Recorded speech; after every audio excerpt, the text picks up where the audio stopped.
Okay, everything should be coming in now.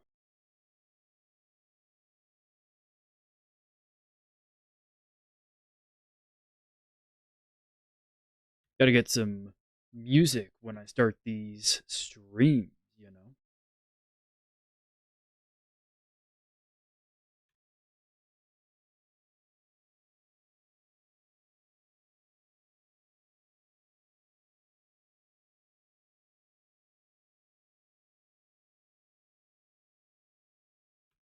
Well, thanks for tuning in, everyone. Just getting myself situated here at the beginning of the stream. Gotta work on getting a stream is about to start, like, little slideshow thing. And also gonna do a little ping out on Discord and add everyone so then people can come in, hop in, watch. I got a pretty unique headline here. US dollar lower, RBA and BoC surprise hikes. Yeah, that's actually a thing.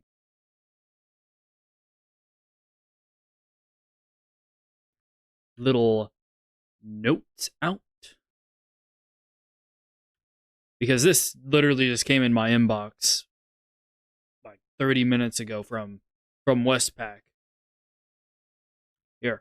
Oh, I can go straight maybe to Aussie dollar while I do this. Where is it? There we go. Aussie dollar. Ah, yeah. Here is exactly what I was reading.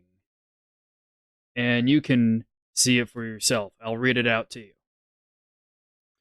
The Australian dollar found support from some domestic factors. Aussie dollar jumped to essentially 0.66 to what would be the weekly high from last Friday, as the Fair Work Commission announced that from July 1st, both the national minimum wage and award wages would rise by 5.75%. So everyone in Australia who's working on minimum wage, come July 1st, is about to get a big bump in their pay. This was more than expected and stoked a flurry of predictions that the RBA would raise the cash rate by more than previously thought, potentially starting from this week. And right over the weekend, now going into the second paragraph, you see right over the weekend, the chance for an RBA rate hike is now at 55% probability. Well, they'll do at least 25 basis points of more hiking. And I saw something similar to this come out from one Outlook I read. I can't remember it off the top of my head. I know it's in that Outlook's channel, in the Plan to Profit Discord, right? Link in the description. And it's free. You can read all that stuff for free. But there was an Outlook from an institution talking about how, hey, you know, the economy in Canada is also considerably strong. Wages are doing all right. We may see another 25 basis points out of Bank of Canada, which is going to be kind of interesting to see if we get some surprise hikes out of the RBA and BoC. Would be actually particularly interesting is if we see the RBA do a surprise hike June 5th, right? It's coming up here. Anyone who's trading Aussie dollar needs to really be on this as far as news goes, but that's why I'm here, right? Joe's reading all the research for you. Just tune in every day. So, RBA rate decision tomorrow. 50-50 chance as of right now. A little more than 50-50 chance we see a rate hike. And for the BoC, I'm trying to see where... There's FOMC, there's ECB, there's BOJ, RBA meeting minutes, BOE. Where is the BoC? Well, man, I must not know my economic calendar, or I just totally went right past it. But again, I'm not lying. From what I read, I was looking at one particular individual saying, hey, you know what? It's if things keep going well economically for Canada, we could see increase likelihood of a 25 basis point hike out of Canada. Which makes me think, oh, if there are all of these other developed nation, developed country, developed economy, central banks talking about possibly doing another 25, right? RBA, BoC, the ECB, right? It makes me feel like when the FOMC comes along, that they're more likely to do 25 basis points rather than pause. If everyone else is also going to be doing 25 basis points in hikes, or if the Fed actually pauses while everyone else is still doing these itsy bitsy tiny little rate hikes in their countries, the dollar could get particularly weak, which leads into that first part of our headline. Dollar lower? Actually, it could get significantly lower if that's the scenario we end up going into. Now, how likely is that? We could look at the FOMC data, but I genuinely don't think that the FOMC Fed Watch probabilities from the CME are maybe pricing this in right now or not. Let's actually go and see real quick. Have the Fed Watch probabilities moved bullish? No. Oh my, they got even more dovish, more in favor of a hike. It's now 79.3. It's effectively 80% probability that the Fed does nothing and they pause. And I'll go ahead and bring this up here on the DXY chart. Way up here.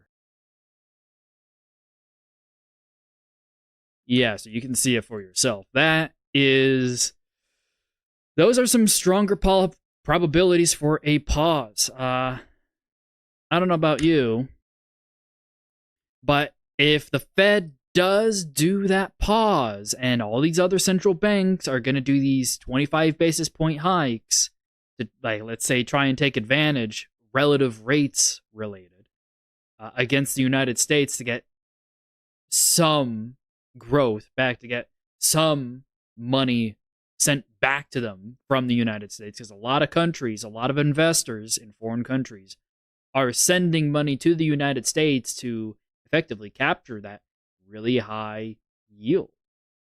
And also to have access to U.S. equities, right? U.S. equities are probably going to end up outperforming the rest of the world's equities over the next 6 months. And especially if you get into super significant drawdowns. If that recession is going to actually happen or not, then yeah, the U.S. is still a pretty ideal place to be.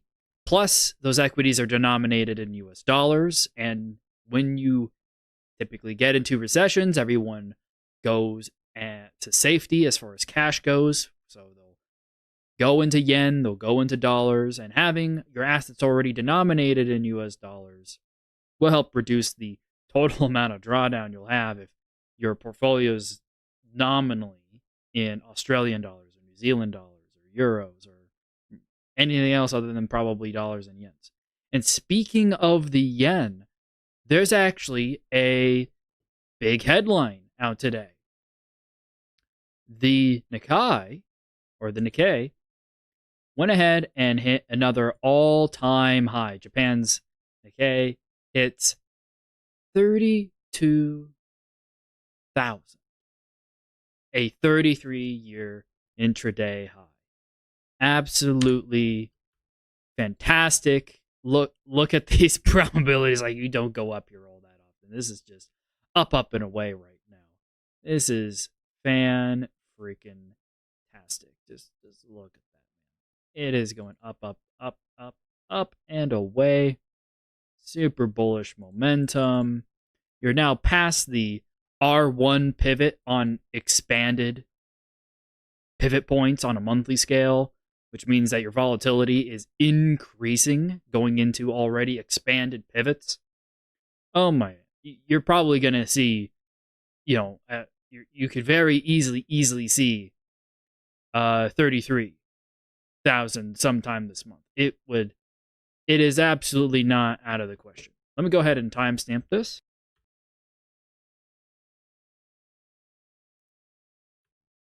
So if you see Nikkei going higher, it probably means that your yen is going to go lower. Now, everything is appreciating against the yen. When I look at dollar yen, I can't really compare it to how everything else is performing, because what's going on in the Japanese economy is not the same situation as what's going on in every other economy. The Japanese equity market is probably the strongest equity market right now outside of AI tech in US equities, right? Does that sound about right? I think so. So I'm losing my. I'm trying to get back to my live streaming studio here. Okay, I'm back. I'm pretty sure I can see the chat. I can take some requests. Otherwise, I'm just going to keep going. I'm going to maybe cover stuff like, I don't know, I'll cover some gold, I'll cover some oil. I'll maybe go over Aussie dollar, New Zealand dollar, because, and actually, I don't think I pulled up the dollar CAD chart, have I? And I've been talking all about how we could be seeing this surprise rate hike out of the Bank of Canada. Like, pull this chart up. So going into the very first trading day here of the month on dollar CAD, it was insanely volatile. But if you notice, like, the candles to the downside for like the last 3 months have been huge. Whenever you're expecting a period of bearishness ahead, when you have volatility like this effectively, you can almost, you want to be prepared for potentially big candles, right? That's how, and this is why I'm saying also I wanted to check out New Zealand dollar. Oh, and we don't need this. We already went over this stuff in the trading group. Links to that in the description. It comes with all of these indicators, and it's way more affordable than a lot of other trading groups out there.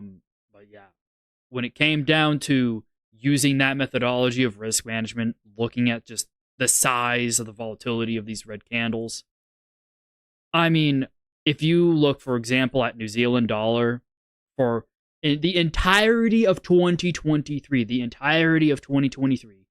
the red candles were the biggest ones here all this year. And it's no surprise that we've been down on the year on New Zealand dollar.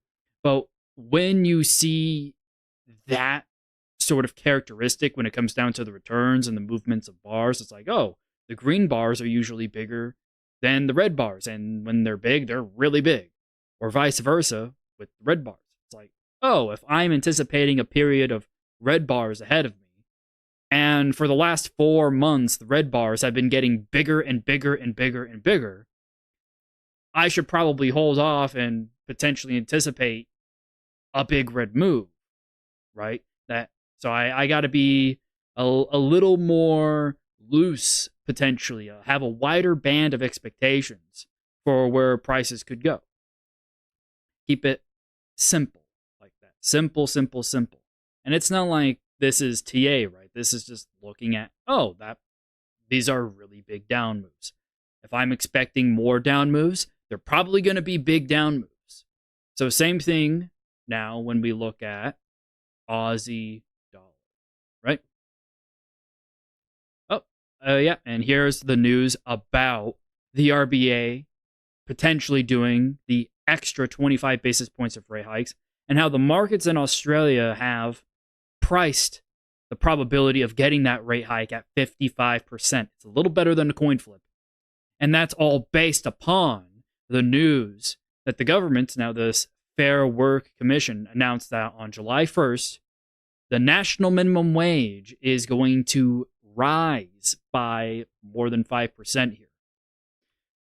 So ahead of that, traders are anticipating that the RBA could hike 25 basis points going into that, in order to not increase inflation, right? Because if the minimum wage is going up, and up, you could see an increase in inflation. And we know one of the reasons why all these central banks have been hiking is exclusively because of inflation. So I think that it's actually, I agree. Yeah, why not do that 25 basis point rate hike now, ahead of time, anticipating the increase in that minimum wage? Now, don't get me wrong, that's going to make it harder for people to get loans and whatnot, but a 5% raise, just that's huge, especially for minimum wage. And also, real wages can begin to improve once you go through a recession, as far as I'm concerned. But man, the whole process is so messy when you start talking about how much people should be getting paid versus what they're getting paid right now, right? It's a whole discussion I don't want to get into. I'm just here to kind of discuss the facts of the matter of what's going on, what's the government doing, what are the traders pricing in, and what are those probabilities. So then we can look at some charts, find some prices, do some risk management, and look at some trades. But sometimes you do got to sit down and think about if those are the right things to do, if those are good things to actually happen, and ways you can actually protect yourself going forward into really tough economic times that otherwise would actually end up ruining a lot of people. When is the BoA decision? You mean the RBA decision, Patrick, right? The RBA decision is coming up here. I think it's tomorrow, right? Yeah, June 5th. So it's going to be here in about 24 hours from now, a little under. It's like 22, 21 hours from now. Yeah. And US ISM Services PMI forecast is that it's going to come in higher. If that, I said this in the last video, the last daily plan video, that if the ISM Services comes in higher, we have to look at the components of the services PMIs. We have to look at the components and see which parts of services are still growing or contracting or flat. Because a big reason why so many people in their YouTube headlines, not mine, but in so many people who are talking about, ISM, I put ISM in my YouTube headlines for last week, right? In my week ahead outlook. I already know what I'm going to be doing for ISM services, right? I already talked about this like 3-4 days ahead of time when every single major banking institution was writing their outlooks and distributing their thoughts on it, right? Now everyone after the fact, it's a Sunday open, it's Monday open. Now it's 2 hours before ISM services. It's time to talk about what we anticipate for ISM services and the repercussions it could have on central bank policy. Because if ISM services is freaking high, if it outperforms, or if it comes in even flat, if it's flat or up, it could skew more central bank hawks to hike. You could actually get that little extra inkling. And not only that, but the Fed's going to notice all these extra probabilities of all these other central banks, particularly now with the RBA and the ECB and the whisperings of the BoC possibly doing their extra 25 basis point rate hike. The Fed might go ahead and just say, well, if everyone else wants to, eat into our cake, right? And ISM services is still super high, which means we could still see future inflation come in hot, or at least higher than we would like it to. It's not decreasing at a fast enough pace. Then guess what? They're going to do the 25, and the dollar is going to be up, and away, right? Right now, we already went over it. The current, CME Fed watch probabilities is 80-20, 80% in favor of a pause, 20 for a hike. Those probabilities can flip like that when ISM services comes out on, tomorrow morning, and they could flip higher again after the RBA does their interest rates, because other people will be writing exactly the same commentary as what I'm saying right now. Hey, all these other central banks are probably going to hike. They're eating into the Fed's cake. They'll lead into the dollar's gains and growth, pulling capital back to their countries. Well, guess what? Fed will go ahead and do a 25 because they're going to cite inflation, and other central banks are still in their tightening regimes. And then it's going to get messy from there, because guess what? There's still people who are super hardcore anticipating a recession to come sometime at least this year, right? I was just actually talking about this, not just with one guy, but actually with a few guys. And I even made a post about this in the Discord, free to join, plan to profit. It's in the description. There's a trade plans forum at the very, very, very top of the Discord. And it looks like this. And I can screenshot it right now. It looks like this. There's this trade plans channel in the Discord. And right now I'm just putting in some like super generic, like long-term macro stuff. I put in why we probably should expect the dollar to go to 105 and the S&P to go to 4,300. You guys really liked that video. I'm so happy for all the support you guys have been giving me when it comes down to starting up this YouTube channel here. And I mean, hell, it's now officially midnight. You can see my clock on TradingView. It's hit midnight 000. So now we are in the London session. We're in the London session here. I'm FYI, I'm here in Nevada. It's late, but I've noticed that a lot of the guys who do trade analysis and do trading videos in the United States, they'll do everything super early in the morning, and they'll read for maybe 30 minutes to an hour and 30, depending on how dedicated they are, how early they wake up. And then from there, they'll go ahead and tell you, oh, this is what we should be anticipating, and they'll give their own thoughts, which would be great. But by me having the entire day to read on research and the entire day to talk with other traders about expectations and read geopolitical research and geopolitical news, right? I can make some more informed analysis by having my stuff posted sort of later into the US, into the London session. And then guess what? Everyone who wakes up in the US morning, they'll be able to get exactly the same analysis, if not better. And you know what? If some brand new news comes out in the New York session, everyone is going to be talking about it immediately. You will not have a problem getting any more additional information, right?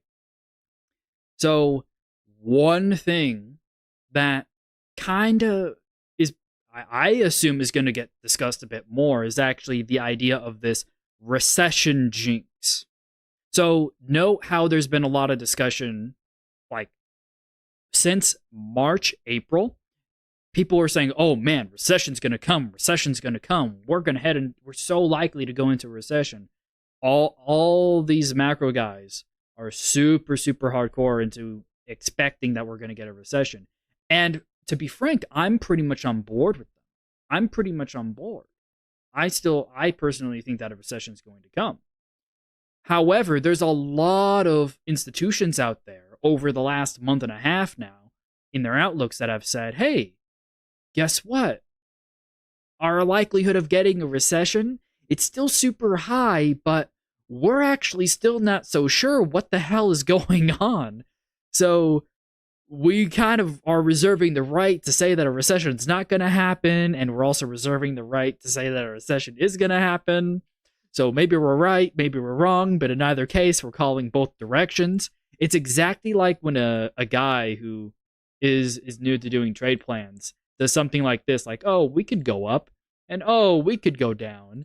And whether or not you go up or down, it doesn't matter, right? You just made trade plans for, oh, it could go up, oh, it could go down. Like, pick a direction, tell me which one's more probable, and then say, that's going to be our nominal bias. We wouldn't be surprised if it went to the downside. Here's our risk management if it did do that.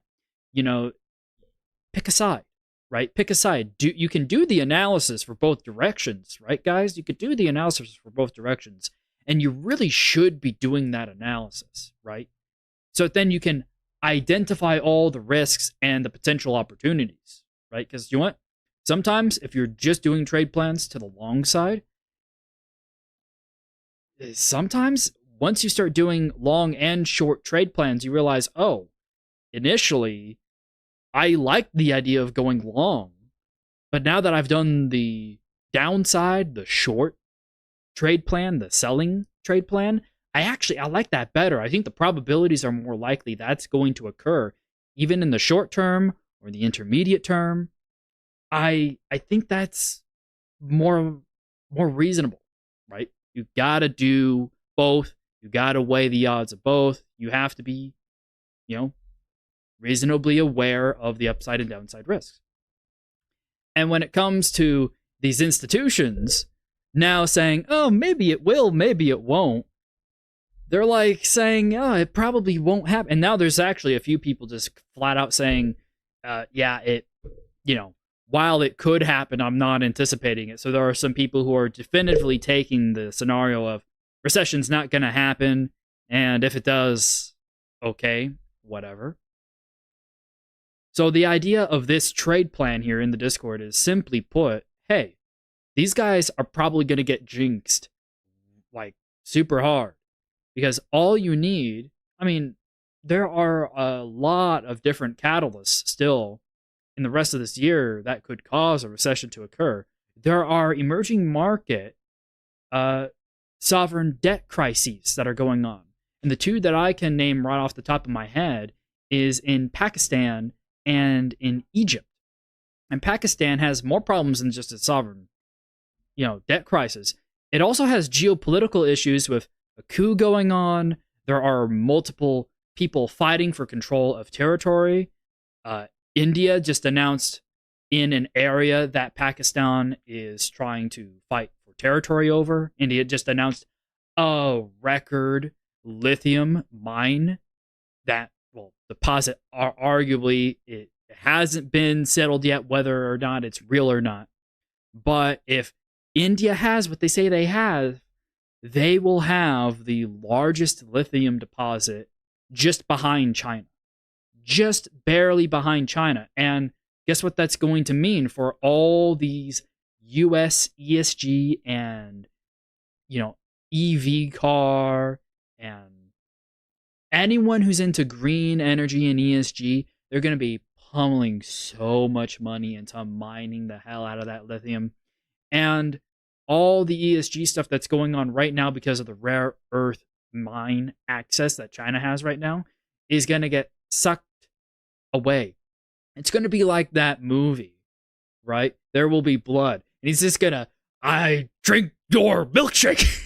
That's what India is going to be to China in a few years once the rare earth metals get discovered in India. But the area that lithium, specifically just that lithium deposit is in, Pakistan is fighting India over control of that territory.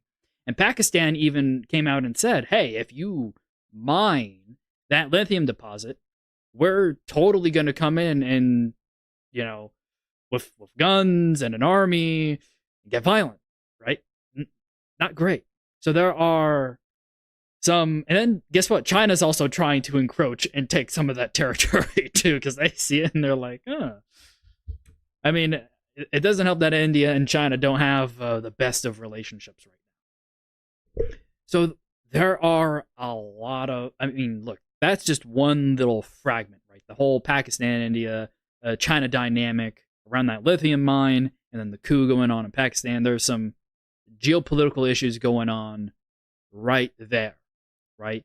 Could that cause a massive destabilization if China gets involved? Yeah. But then again, there is also problems still going on in China. They just had to do this massive stimulus. We can go and actually check out the, the dollar yuan. Yeah. Dollar yuan. I believe it's this one. CNH. Oh man, yeah. So the more up this goes, the worse it is for China. So this is all stimulus just in the last month. This is all just China printing and printing money. You know what's interesting? There's all these people who point out, the US has printed trillions and trillions of dollars. You know how much money the Chinese have printed?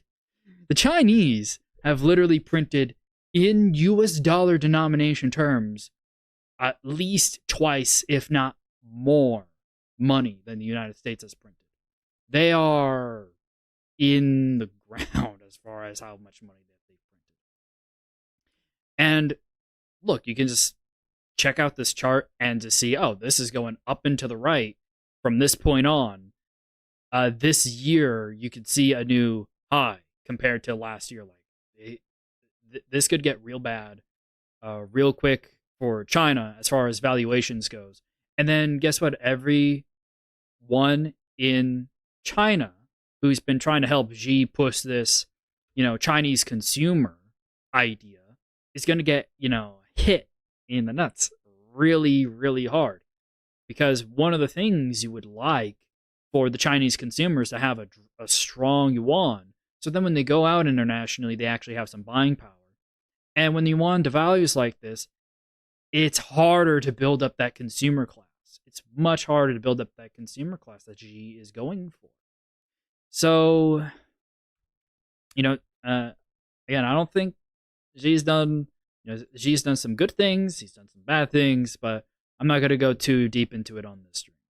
As far as the day ahead, let's actually look at, let's say, Aussie dollar for the day ahead here. Now, my personal bias just for today's trading day is we're probably going to end all of the US dollar pairs green. So that means dollar down on the day. That's my baseline expectation. So I'm looking at these distributions here and I'm seeing like, roughly around 50%, roughly above this price right here, call it 65.8, right? Above this price level, you see that 50% of the time your low for the trading day is above 65.8, above this little spot right above here. So my baseline expectation is that the low is probably in now for the day. And by the way, I've done exactly this before. I think on like the very first or second daily plan stream, I did this with euro dollar. And I was effectively calling the low for the day right then and there to happen. And then the damn thing went up, and away. So here I am coming in and saying, yeah, the low is probably in for the day. If I had to do one more little bit here, it's like, 60% of the time, you will end the day above this price here. You can see the probabilities, right? But 59.78% of the time, you will end the day above this price here. And the probabilities update in real time, so sometimes they move around.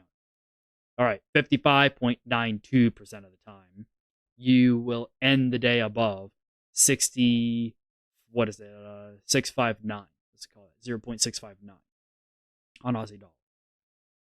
And now let's go to euro dollar. I think the low is also in here for euro dollar on the day. Let's go ahead and actually check out our high and low forecasts here. Yeah, low is probably in for the day, just looking at that. Yeah, 50% of your lows for the current trading day occur roughly above this 1.068 level. You could call it 55.50, roughly around those probabilities. If you'd like to get this indicator, link to it's in the description. It's under BoC benchmarks on my WAP store. And you get access to the trading group. You get access to a lot of indicators and to me directly to help you learn how to interpret these indicators on a day-to-day basis. But more importantly, I show you also how to do a lot of trade research, how to read outlooks, what outlooks to prioritize when you're just starting. And then also kind of switch focus from day trading to, hey, let's do more swings here, right? Let's get time in the market. And the great part about these indicators is that they're statistical, which means you can apply them to any single asset class, which is great. So you can apply these to yields, apply these to bonds, apply these to commodities, currencies, equities. Oh man, equities. Was I right on the ES or what? Let's go back over here. So yeah, low end for the day on euro dollar, most likely. Check this out. This whole, I mean, you can see this big green, this big line here, up and away. Now we're super close, super close. We got barely, just barely to 4,300. Do we hit 4,300 today? Do we hit 4,300 today? I'm not totally sold on it based off these odds, right? I'm not totally sold on it based just looking off these daily odds. However, once you zoom out a little bit, you're like, oh man, look at that. Momentum, everything's super bullish. You know, I have this sneaking suspicion that you're going to get some nasty, huge, big, thick top wicks. You're going to get some big top wicks like over the next like 72 hours. And look, they can be above, I would anticipate that they're above 4,300, but some big top wicks, right? Some big top wicks. Because guess what? If that FOMC meeting does come out and does a 25 basis point hike, it's going to continue to irk the markets, because the next thing people are going to say, I predict that the next people, you know, all the pundits are going to say, if the Fed hikes 25 basis points come on June 14th, is that, quote, the Fed is hiking into a recession, which I think would absolutely be true. And I think the rest of the market is going to scream from the rooftops, Fed is hiking into recession. Fed is hiking into recession, right? And the more I think about it, like, I'm like, this 80-20 probability of 80 like currently, the CME Fed Watch tool says now that 80% of CME market participants think that the Fed will go and pause. They will not do any hike. And only 20% think that. And as we look at what these other central banks are doing, they're skewing to do some more hikes. There's still risk of, if that US services PMI comes in hot, could lead to higher inflation, or inflation that comes down at a slower than anticipated pace. And the fact also that Powell himself is still a hawk, right?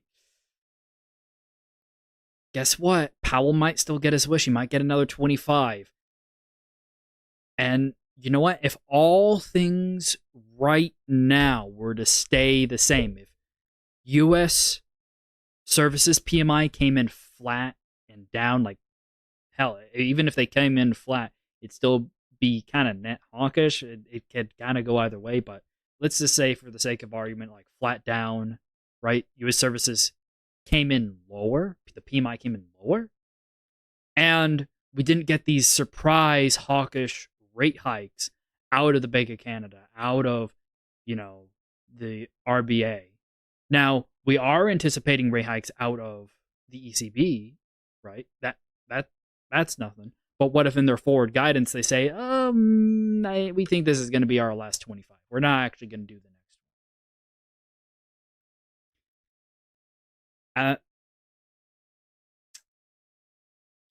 I would then agree with this 80-20 probability from FOMC, right?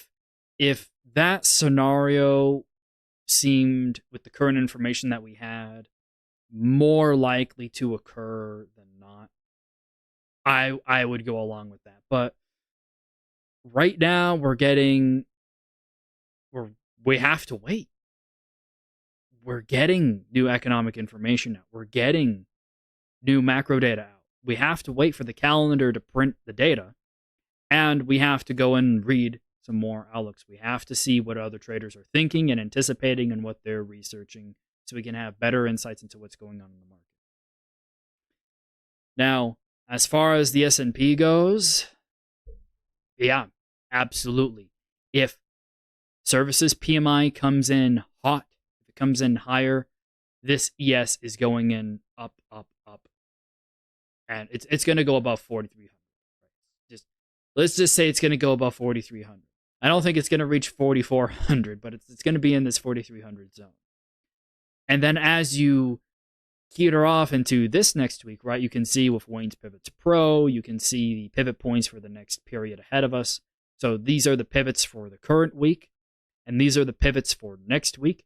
And as the price data continues to develop and realize itself throughout the rest of this week, we will have a better idea of what actually the pivots will look like 2 weeks from now. Yeah. Really, really, really good stuff. Okay, I think that's pretty much everything I wanted to cover. I mentioned earlier I was going to go over some golden oil, so let me fulfill that promise real quick. And if there's anything you guys want to say, I appreciate everything that you guys have been posting in the chat. Thanks for the research. Nice to see you, Pascal. All good, all good. I'll see you guys in the Discord. Go ahead and make sure you share your trade plans, share your charts, and let's get that Discord active. Let's get people starting to make plans to profit, eh? Yeah, nice little segue into that. Now, gold just totally fell off a cliff. Just totally fell off a cliff. As far as it goes for commodities, the whole commodities complex isn't doing so hot right now. By commodities complex, you can just bring up the Bloomberg Commodity Index. And these are the futures for the commodity index. Yeah, this is not great. This is not fantastic. Oh my God, I can't believe I almost forgot to bring up. OPEC Plus had their meeting. Let me real quick go to oil. We had this massive gap up, right? We gapped up 4%, right, from here to the open. And real quick, let me actually go and get from the Plan to Profit Discord under the trading channels. Let me go ahead and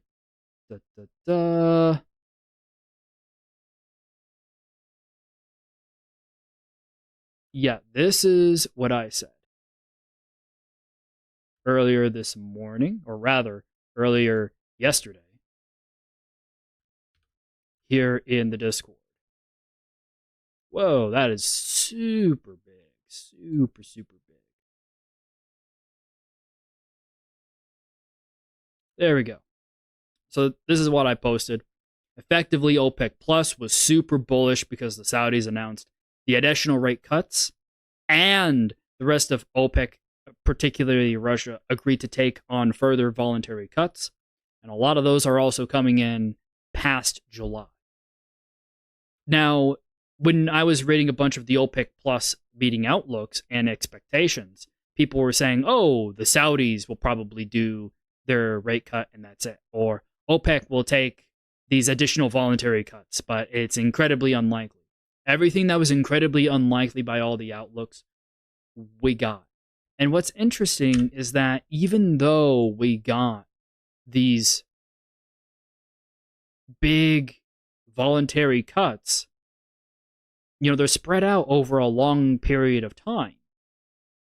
So the immediate impact that these cuts have on markets right now is a lot smaller than, than when we had the OPEC cuts over here on this freaking gap up, right?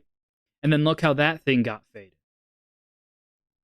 So now we have a sort of moderate gap up.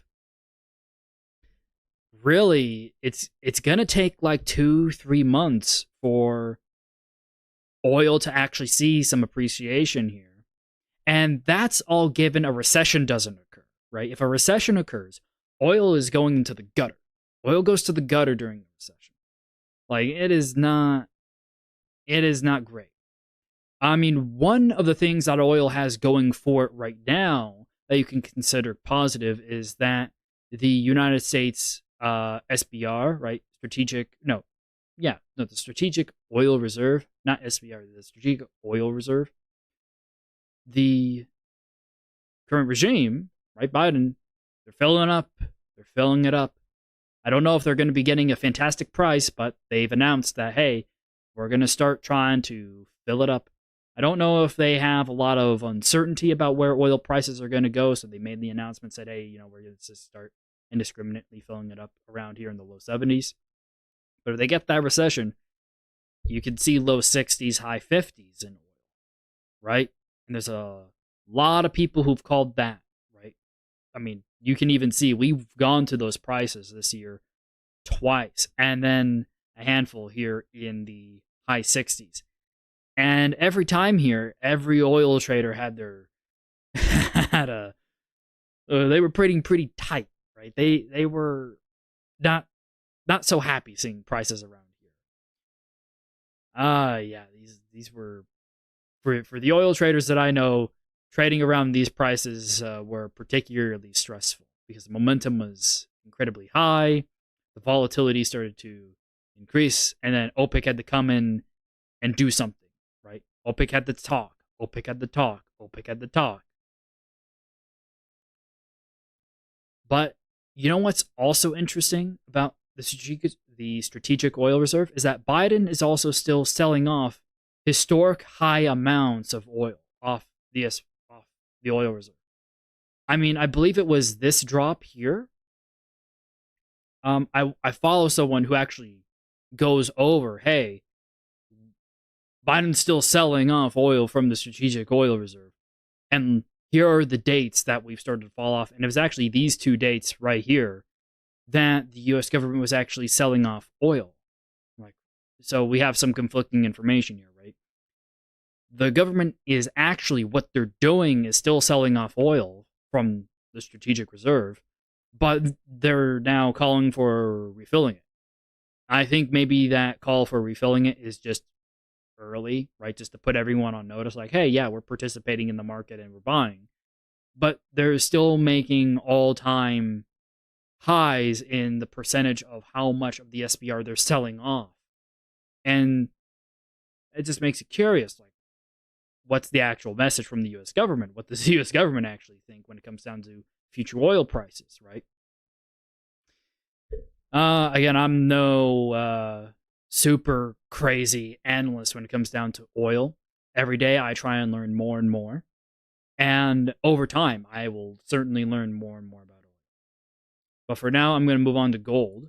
Go ahead and do a little bit of checkup on that. And it looks exactly the same. It looks exactly the same. And I don't have as much commentary to give on that. But I will load up the pivot probabilities on the day and go ahead and figure out where the likely low and the likely top for today are going to come in. Now, if dollar does devalue from here, if dollar does get weak on the day and going into the middle of this week, right? And for example, services PMI comes in hot, it's not going to be, don't get me wrong, if services PMI comes in hot, it'll be good for the equities markets, but it might not be good for the FX markets because the FX markets are going to interpret that as, hey, services PMI are a leading indicator of future higher CPI inflation, and that's going to be a warning signal for the Fed to potentially do an extra 25 basis points of rate hikes. So we got to be careful when we say, hey, the services PMI is going to be good for the dollar flat, because some people interpret that as just being good for equities or bad for equities. It's just be specific with the markets that you're talking about, right? A very hot services PMI would be good for equities and not so great for FX. It'd make the dollar stronger.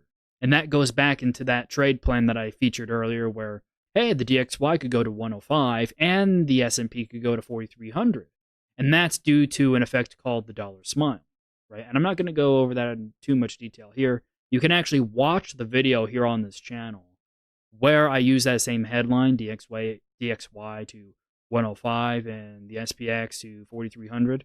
And then also check out the trade plan that I wrote up in the Plan the Profit Discord. Free to join, all that good stuff. But as far as how I anticipate gold to move today, I would be careful if gold started to move below 1955. Right. If you started to move below 1955 and you were a bull on gold, I'd be on the more cautious side, right? So give it another $3, potential drawdown, and then I'm not going to be super hot on being long gold at these relative prices down. I don't know, maybe around 1950. If it fell, if gold fell another $7, I might be interested in buying below like at 1947, 1948. I think those would be good prices to be buying oil if it fell down like that on the day, and then you're putting your, stop maybe another $5 lower at 1942, 1943. I'm just looking at these distributions here and saying, yeah, that looks actually quite reasonable looking at these distributions. And as far as closes for the day, we'll end up 73.22% of the time. You'll end the trading day above 1954. So today on gold certainly could be a red day. Or you're going to get some super significant rebound once we get the U.S. Services PMI, right? Because if you get inflation, it might be good for gold, right? Again, it's going to be hard because this is effectively going to be a proxy indicator for how to interpret the next CPI, right? And that's what we're actually interested in. So I'm not actually sure. I actually would rather talk to a guy who has more specialized knowledge on how services PMIs have moved gold in the past. Because I don't follow gold all that much, but guess what? Now that I'm doing these daily streams, I guess I'm going to be covering gold a bit more frequently, don't you think? I think I'm going to be covering gold a little more frequently now that I'm doing these streams. So when it comes down to it, look, you could argue both ways. I think it's honestly, the way I would interpret it is I would try to figure out the correlation between gold and equities. So here's what we can do. Let's actually do that little bit of research here. I can go ahead and I can bring up the correlation coefficient and compare the gold futures against the ES mini futures. Let's see here. Correlation coefficient.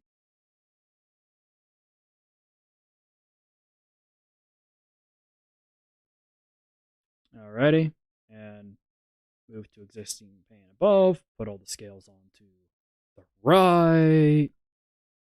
And you can see that the correlation coefficient is negative. So if equities go up based off the services PMIs, I would anticipate it to actually move a bit lower. And my initial thought for why that would be is simply because dollar, right?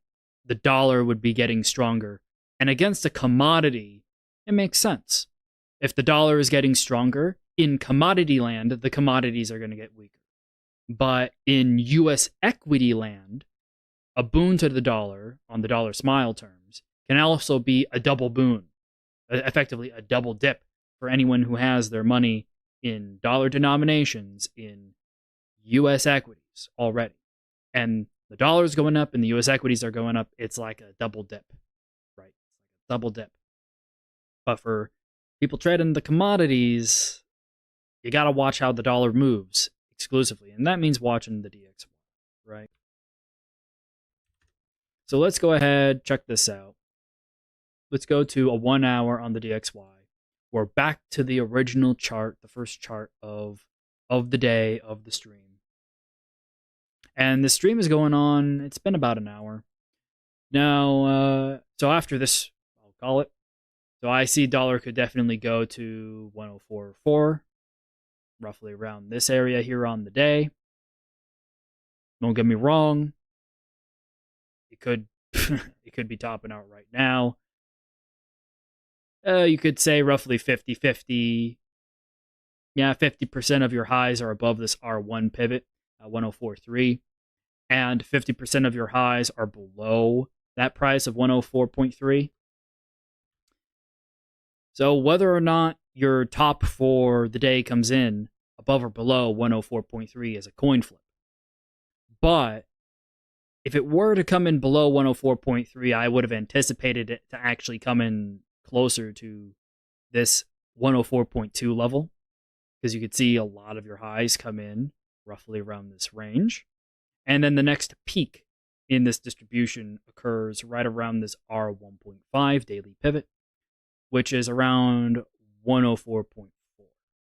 So roughly around this area right here, in the 104.4s, yeah, sure, it could go up and appreciate a bit more.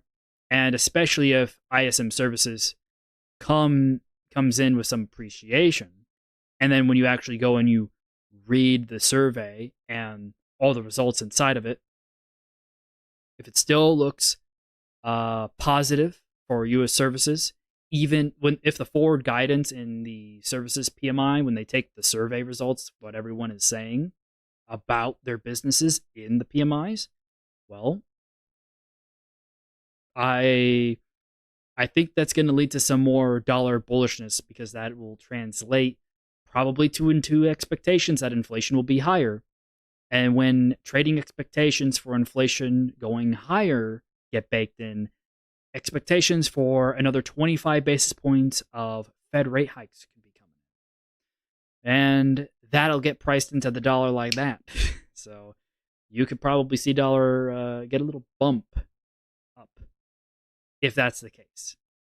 Otherwise, if ISM services PMI comes in lower, you got some interesting targets. I mean, right off the bat, most conservatively, I would assume 103.9.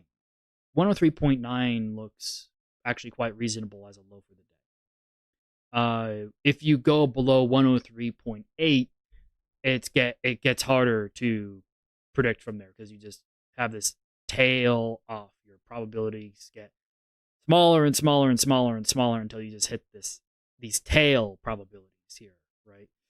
So once you go below the daily central pivot at 103.837, be on the cautious side if you're going long, right? Be on the cautious side if you're going to attempt to go long.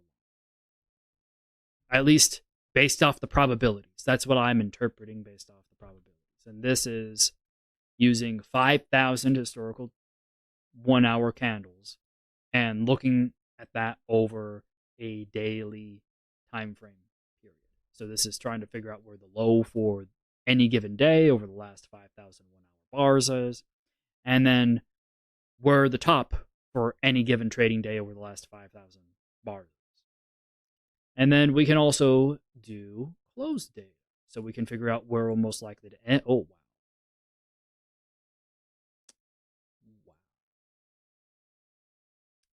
So 80% of the time, your close for any given trading day over the last 5,000 1 hour bars,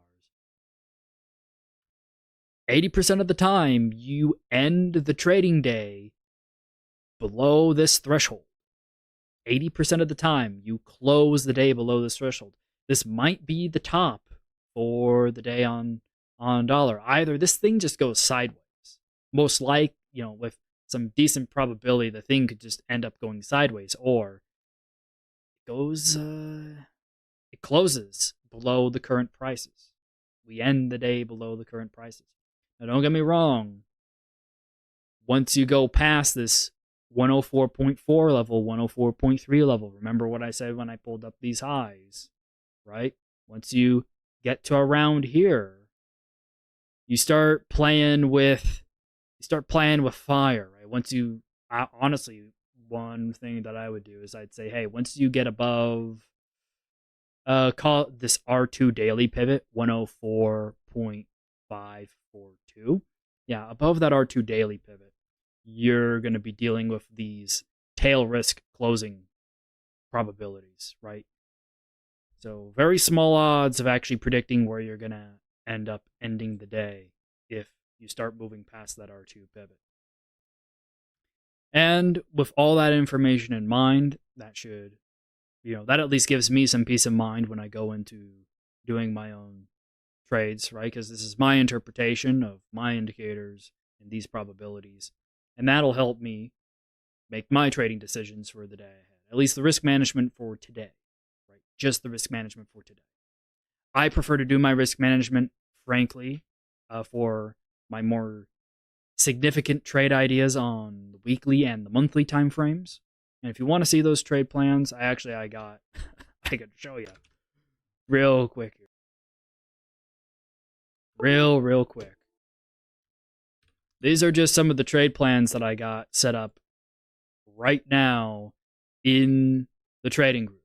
So if you're in the trading group, you can see what I have to say about the entire week or the entire month for all these different assets. I already have trade plans for all these assets. And then as I do my research, I'm posting research for that pertains to each individual asset in these group plans. And you're free to post your own group plans as well if you're in the trading group and ask for some commentary or help with interpretation, right? The point of Plan the Profit is to obtain the skill so then you can plan to profit. Don't get me wrong, it's a lot of fun watching me and it can be quite entertaining watching me do these trade plans. But ultimately, you would like to do your own trade plans. And that's where I can really come in and help. So if you want, grab the indicators, join the trading group, or I'll see you tomorrow and we'll go over some more news, some more trade research, and some more things that, quite frankly, I don't think a whole lot of other people are going to be talking about. Thanks, Manus, for watching. Thanks, Patrick. Thanks, Felios. All you guys in the text chat, thank you very much. All the support has been fan-freaking-tastic. And I'll see you guys in a bit, right? I'll see you guys in a bit. Particularly on the Discord. So, in a bit.